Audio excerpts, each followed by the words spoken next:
Similarly, the NCDX is considered as the third largest agri exchange in the world, and in fact, more than 60 commodities are being traded right now. And in fact, all the relevant commodities, we can say that it is having the basic reference from the commodity market, from the physical commodity market which is existing in the country. That exchange is trading those commodities.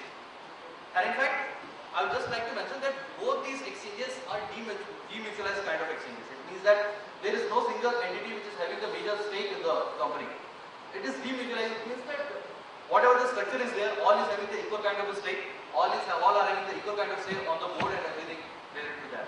In fact, we have followed the similar structure for the power exchange also, and in fact, we are also working on the similar kind of thing. In fact, we started with the NSE and NCDX as the 50-50 equity, and we have been diluting it continuously. And in fact, not many stakeholders have come on the board because of this particular thing.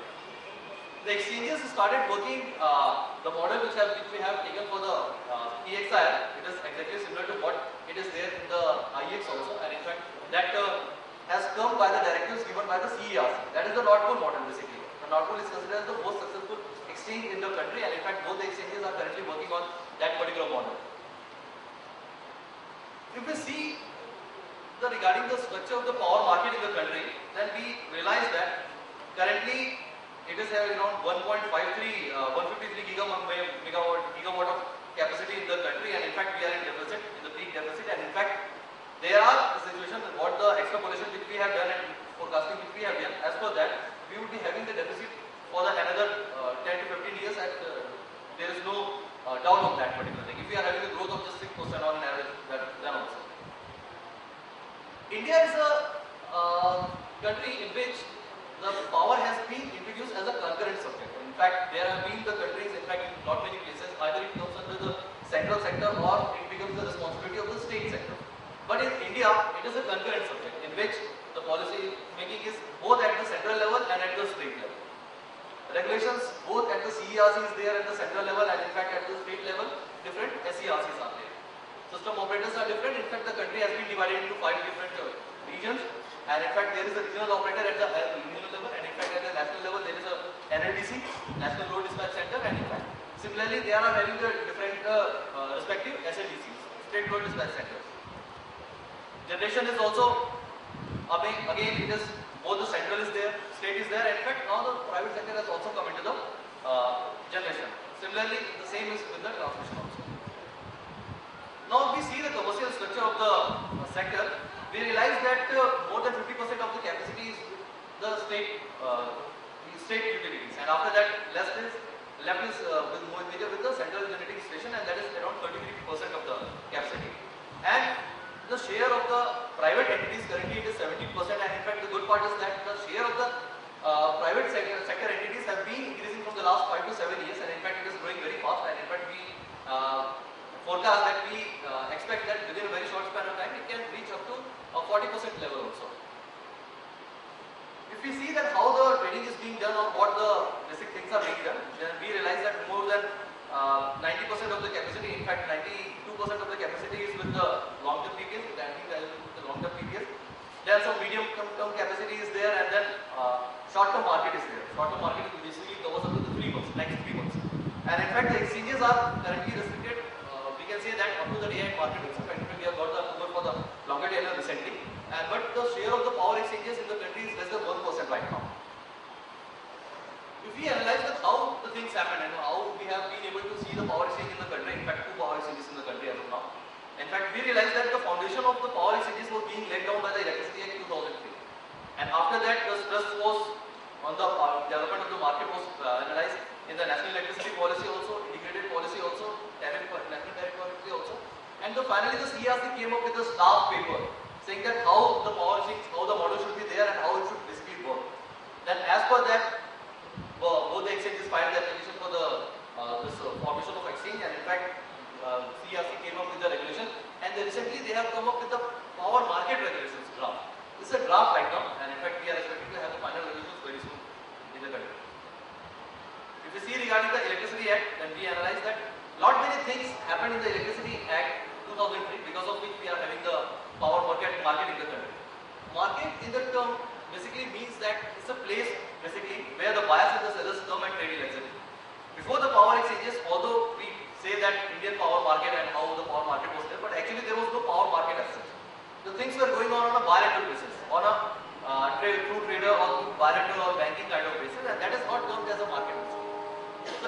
exchanges have come and they have basically formed the market in the country where one can go and purchase the power for tomorrow, for day after, for a week, for a month time. In fact, we are expecting for a month time in a very short span of time also.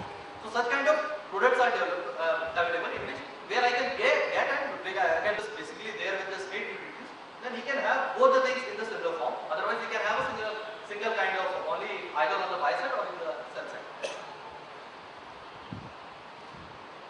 So this is the way in which the bids are, which we get the bids, and after that we coordinate with the system operator, and then we inform to all the participants of how the things are being done.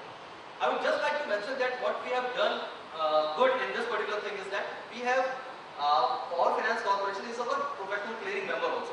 It is a equity partner in our exchange also.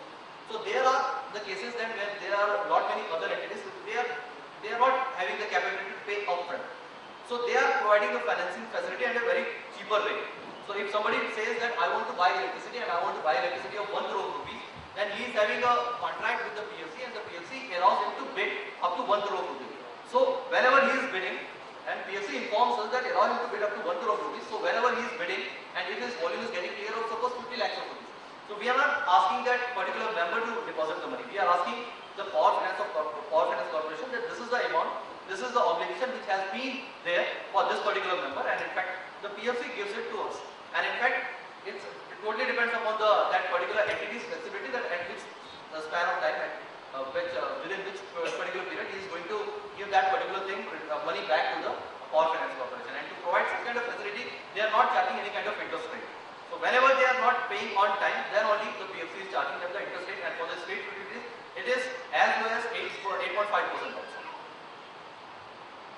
Now coming to the week-ahead contract, in fact we have see the day-ahead market. In fact, the day-ahead market, apart from that, we have developed our software in-house. The rest of the things are similar in both of the exchanges, like functioning, like coordination with the system operator, giving all the things, making it known to all the participants. In fact, that is every functioning and the timelines and everything is similar for the day-ahead market. Just few differences are there, which I would like to mention is that, in fact, the gentleman from the Jaswal Nico group, we had asked that if you are saying that how you can be secure, that you are saying suppose you are trading through a trader and you are saying that you are asking him to place the bid on your behalf, then how can you be secure that he is putting the bid at the price and the quantity which you have basically set? That you can never know. So what we have done is that we have providing the flexibility that if you want to install the software at your end, then also it can be done. So what will happen is that suppose Lanco is our member. So Lanco is our member and you are, what actually can happen is that if something, market abuse can take place. In fact, some larger player is there. In fact, he is having that, suppose he is having the one big trader is there and he is having around 50 clients, or we can say that 10 clients also. So what he can do is that he can see the bids of all the participants, and as per that he can manipulate the bids also. So such kind of thing is avoided if somebody is participating on our exchange. And in fact, if somebody wants to get the software installed at his end, he can do it. And in fact, if he is not thinking that I am not very comfortable with that particular thing, and then he can ask his trader also to bid him on his behalf. Apart from that, what actually basically happens is that if, like in the other exchange, you have to get for the lease line connectivity. And for our software, it is just an internet-based software.